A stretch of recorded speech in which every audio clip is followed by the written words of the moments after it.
বিজেপিতে আসার জন্য তৃণমূল পার্টির মধ্যেই জনজাগরণ শুরু হয়েছে বলে জানালেন বিজেপির রাজ্য সভাপতি দিলীপ ঘোষ। তাই দিলীপের সামনে ২১-এর ভোটে এখন পাখির চোখ উপকূলের জেলা পূর্ব মেদিনীপুর, যা অধিকারীগড় নামেই পরিচিত। কিন্তু বর্তমানে অধিকারীদের সেই ঝাঁজ অনেকটাই ফিকে হয়েছে, কারণ রাজ্যের শাসক দল থেকে অনেকটাই দূরত্বে অবস্থান করছেন তারা। সেই দূরত্বের পরিবেশ দেখেই বিরোধী অর্থাৎ এই মুহূর্তে কেন্দ্রের শাসক দল বিজেপির সুফল তুলছে। এদিন বিজেপির রাজ্য সভাপতি দিলীপ ঘোষ পূর্ব মেদিনীপুরের এগরা শহরে সকালের চা চক্রে যোগদান করে বলেন, এগরা ও কাঁথির মানুষ পরিবর্তন প্রার্থনা করছেন। তাই তো এগরা থেকে ১,১০,০০০-এর বেশি ভোটে আমি জিতেছি।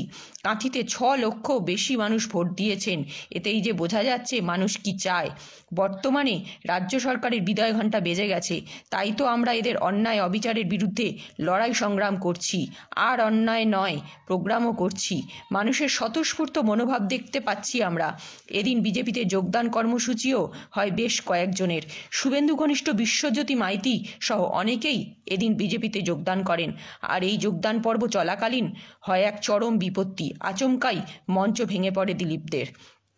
এদিনের কর্মসূচিতে কাঁথি সাংগঠনিক জেলার সহ সভাপতি অনুপ চক্রবর্তী ও স্থানীয় নেতৃত্বরা উপস্থিত ছিলেন। সুমন বেরা, পঙ্কজ প্রধান, বরুণ জানা, গণেশ কর, সুখেন্দু চন্দ্র, এছাড়া ২০০ জন আছেন। এর নেতৃত্ব দিচ্ছেন আমাদের রাজ্য সভাপতি সম্মানীয় দিলীপ ঘোষ মহাশয়। এছাড়া অনুপ দা, অনুপ চক্রবর্তী, কৌশিক দা এবং আশিস